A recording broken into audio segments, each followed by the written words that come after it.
صباح الورد والفل والياسمين على كل جمهور الكورة وعلى كل جمهور النادي الأهلي.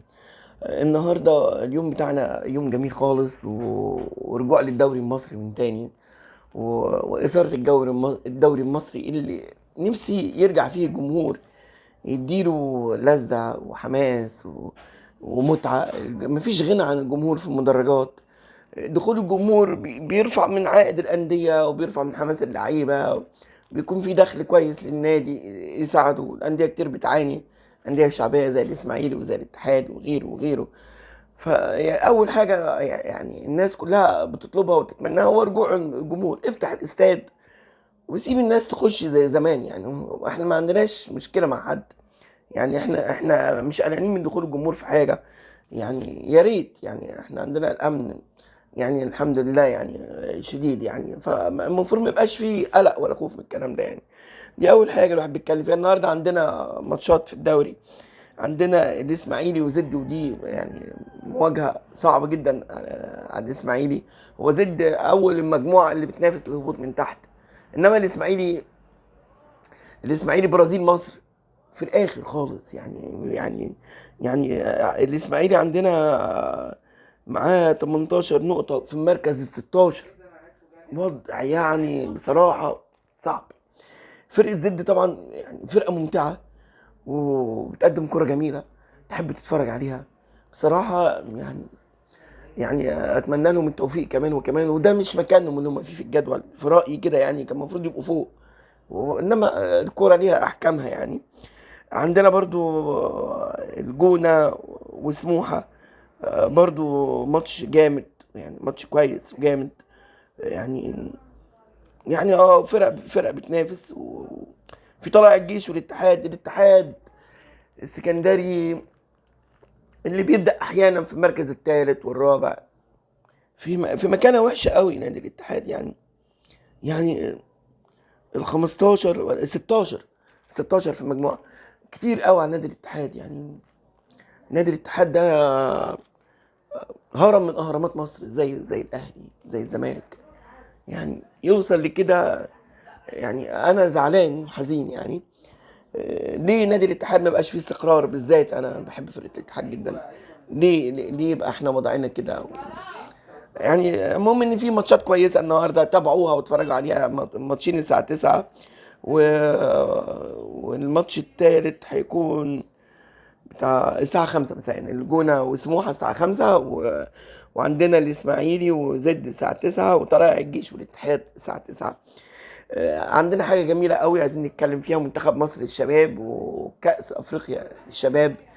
منتخب مصر امبارح فاز على جنوب أفريقيا 1-0 في ماتش كان ممتع جدا. حقيقي فرقة بتاعت منتخب مصر للشباب من زمان الواحد ما شافش منتخبات الشباب لمصر بالطعم الحلو ده. يعني اولاد حلوين قوي وعندهم روح في الملعب ورجاله. فازوا امبارح بصراحه، والماتش ما كانش سهل، كان صعب. لسه عندهم شويه ماتشات في المجموعه. هيلعبوا سيراليون وهيلعبوا زامبيا وتنزانيا. لسه الدنيا صعب يعني. بس انا شايف ان هم ان شاء الله قدها، وشايف ان هم هيفرحونا ويبسطونا. مو صلاح، محمد صلاح فخر مصر، فخر العرب. مبروك محمد صلاح ياخد الدوري الانجليزي مع ليفربول. محمد صلاح كل يوم حتى بارقام قياسيه جديده. محمد صلاح يعني بقى مثل لكل الاطفال والشباب لعيبه الكره اللي طالعين من تحت كلهم عايزين يبقوا محمد صلاح.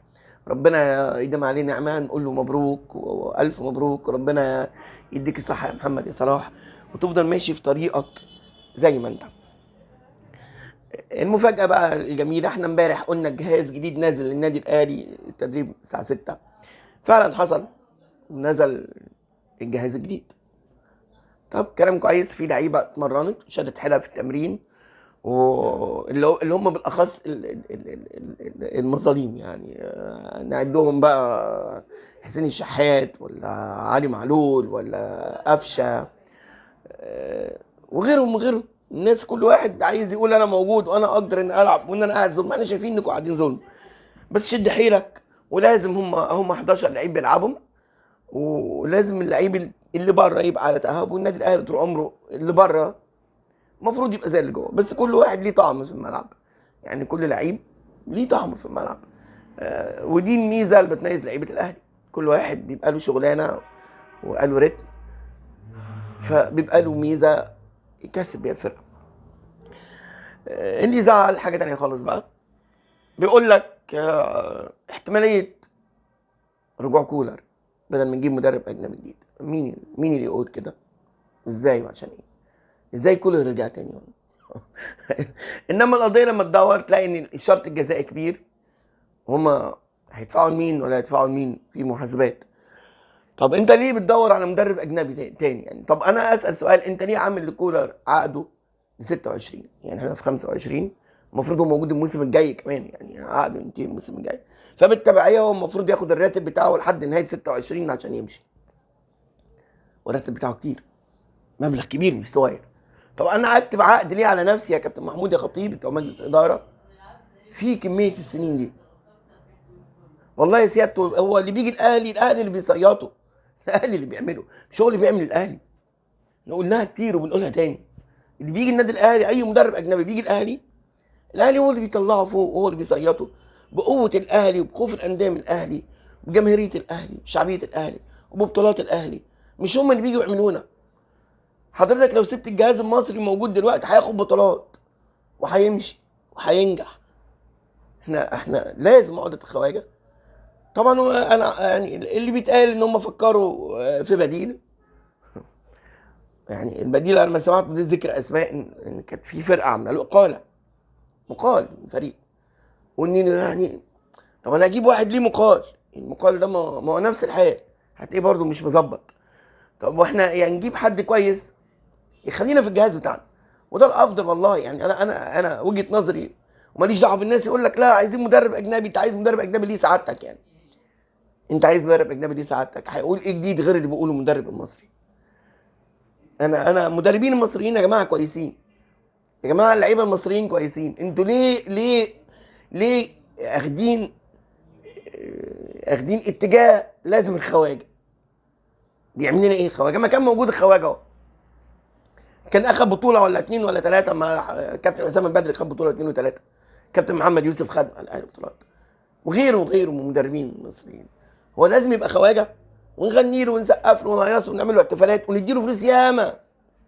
طب ما نوفر الفلوس دي للفرقه، للعيبه، للنادي، بالاخص انها بالدولار. ليه؟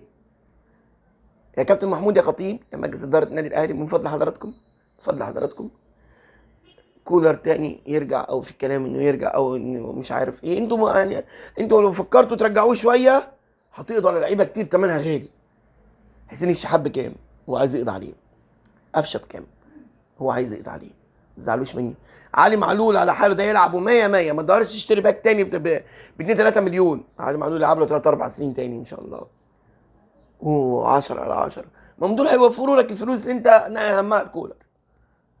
فانت ليه تدور انك تقعد مع كولر تتفاهم معاه؟ عايز اقعد تتفاهم معاه تقسط له فلوسه وانت حر، مفيش مشكله، تحمل، لكن ما تحملش المشجعين، ما تحملش اللعيبه نتيجه اخطاء انا اسف انتوا عملتوها.